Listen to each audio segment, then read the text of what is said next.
షర్మిల గారు మీరు చాలా రోజుల తర్వాత విజయవాడకు వచ్చి ప్రెస్ మీట్ పెట్టారు. నిజంగానే ఆ ప్రెస్ మీట్లో మీరు అనేక విషయాలను, పాత విషయాలనే మరీ మరీ మాట్లాడే ప్రయత్నం చేశారు.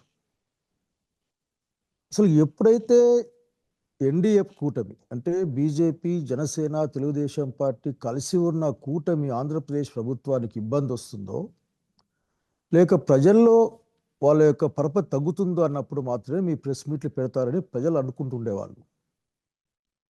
కానీ నిన్న నాకు అట్లే అనిపించింది.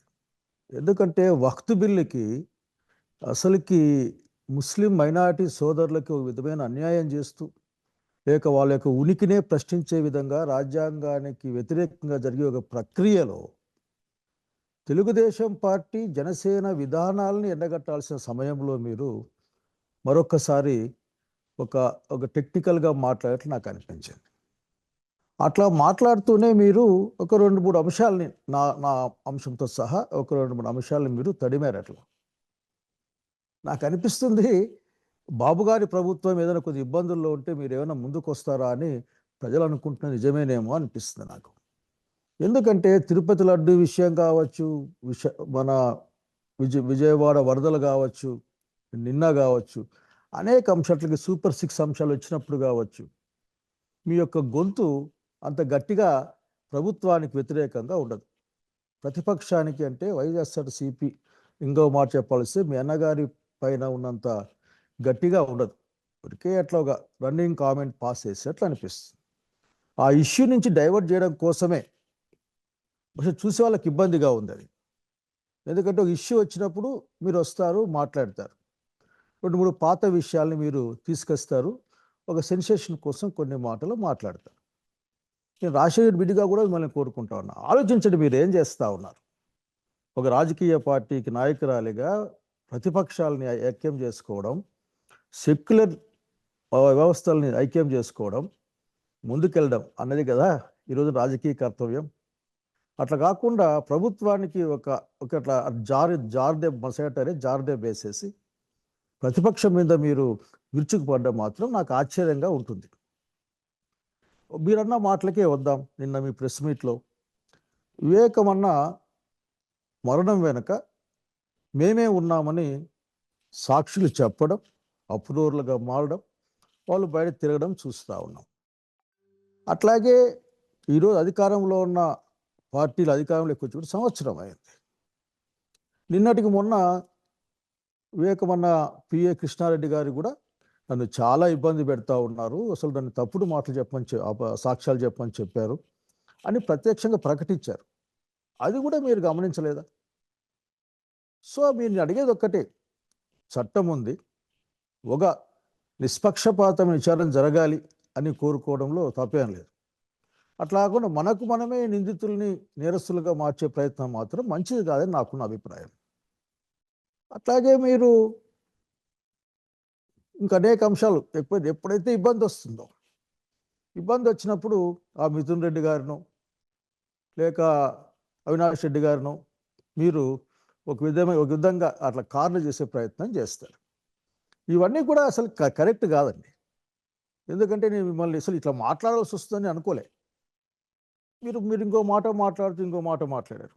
ఏం మాట్లాడారంటే, నా గురించి మాట్లాడుతూ అక్కడ అధికారం లేదు, డబ్బులే ఉన్నాయి, డబ్బుల కోసం పోయాడేమో శైలజనాథ్ అని చెప్పారు మీరు. నేను చాలా బాధపడ్డాను. అసలు ఇటువంటి మాట వినిపించాల్సి వస్తుందని అనుకోలే ఎప్పుడు కూడా. అక్కడికి నా చాలామంది సన్నిహితులు నాకు ఫోన్ చేసి ఈ విధంగా మాట్లాడుతూ ఉన్నారు. ఏంటంటే, షర్మిల గారు తెలంగాణలో పార్టీ పెట్టారు కదా, అట్లాగే మూసేశారు కదా, తెలంగాణ కాంగ్రెస్ పార్టీలో పనిచేద్దాం అనుకున్నారు కదా, మరి ఆంధ్ర కాంగ్రెస్ పార్టీకి వచ్చారు కదా, మరి దీని వెనక డబ్బులు వ్యవహారం ఏమైనా ఉందా అనే విషయంగా మాట్లాడారు. ఎందుకంటే మీరు డైరెక్ట్గా డబ్బుల విషయం మాట్లాడారు కాబట్టి నేను ఒక మాట చెప్పాలనుకుంటా ఉన్నా. రాజకీయాలంటే డబ్బులు కాదు, రాజకీయాలంటే అధికారం కాదు, రాజకీయం అనేది ఒక ఫిలాసఫీ. ఈరోజు ఎన్డీఏ ప్రభుత్వాలకు వ్యతిరేకంగా, అట్లాగే వాటి యొక్క భావజాలానికి వ్యతిరేకంగా నిలబడాలనుకునే అలాంటి వాళ్ళు ఉంటారు. దీన్ని మీరు అసలు మాట్లాడడమే అనవసరం, కానీ మీరు మాట్లాడే ప్రయత్నం చేశారు. అరే మీకు అసలుకి ఈ డబ్బు భాష తప్ప ఇంకో భాష మీకు తెలీదా? ఎప్పుడు మాట్లాడినా డబ్బులు డబ్బులు డబ్బులు అనే మాట్లాడుతూ ఉంటారు. ఇది కరెక్ట్ కాదని నా సలహా ఇది. అంతేగాని జనం మాట్లాడుకునే విధంగా మొన్న అనంతపురం వెళ్ళాను. ధర్నా వస్తే అక్కడ అంటా ఉన్నారు, ఏమంటున్నారంటే మనకి కూటమి సపోర్ట్ ఉంది కదా అని మాట్లాడుకుంటా ఉన్నారు. నేనేమంటా అంటే మీరు ఇవన్నీ మానేసేయండి. ప్రస్తుతం మీరు కాంగ్రెస్ పార్టీ అధ్యక్షులుగా ఉన్నారు, ఆ గౌరవంతో మాట్లాడుతూ ఉన్నాం మీ పట్లనే. మీరు ఆంధ్రప్రదేశ్ ప్రజానీకాన్ని ఎన్డీఏ విధానాలకు వ్యతిరేకంగా, అట్లాగే చంద్రబాబు నాయుడు గారు చేస్తున్న అనేక ఆర్థికమైన అంశాలకు, ప్రజా వ్యతిరేకమైన అంశాలకు వ్యతిరేకలు ఇవ్వడాలి.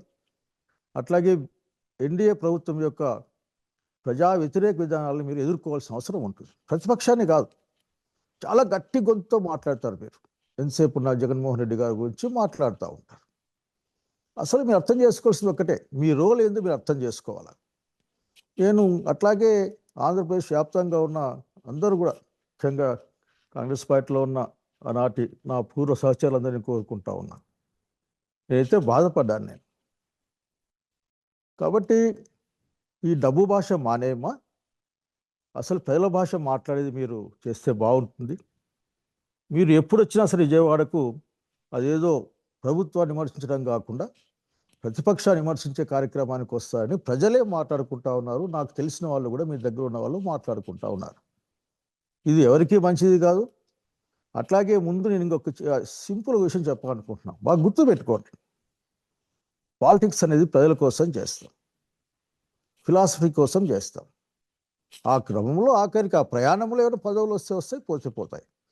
అంతేగాని వాటి కోసమే రాజకీయాలు మనం చేయమన్న సంగతి గుర్తుపెట్టుకొని కోరుతా ఉన్నా. డైవర్షన్ పాలిటిక్స్లో మీరు రాష్ట్ర ప్రభుత్వం లేక వాళ్ళ యొక్క డైవర్షన్ పాలిటిక్స్లో మీరు భాగం కావద్దని నేను కోరుకుంటా ఉన్నా. అట్లా అనిపిస్తుంది జనానికి, ఆ విషయం మీరు గమనించాలి ముందు. కాబట్టి ఈ రోజున వివేకమన్న మరణం సంబంధించిన కేసైనా లేక అనేక మిగతా అంశాలైనా సరే ఈరోజు అధికారంలో ఉన్నారు, కేంద్రం అధికారంలో ఉంది, దాంట్లో నిజానిజాలు తేలాలి. అందరూ కోరుకుంటా ఉన్నాం. ఒక అమాయకుల్ని లేకుంటే ఒకరిని ప్లాన్ చేసి దానికి ఇచ్చాల్సిన అవసరం లేదు. నేను అడిగేది ఒక్కటే, దయచేసి ఇప్పటికైనా సరే మీరు ఆంధ్రప్రదేశ్ రాష్ట్రంలో ప్రతిపక్ష నాయకురాలుగా గౌరవ బాధ్యతలు స్వీకరించిన ఈ నేపథ్యంలో ప్రజల కోసం విశాఖపట్నంలో లూలు మాల్ గురించి మీరు మాట్లాడి ఉండవచ్చు. అట్లాగే రాజధాని నిర్మాణం జరుగుతున్న అనేకమైన అవకతవకల గురించి మీరు మాట్లాడి ఉండవచ్చు.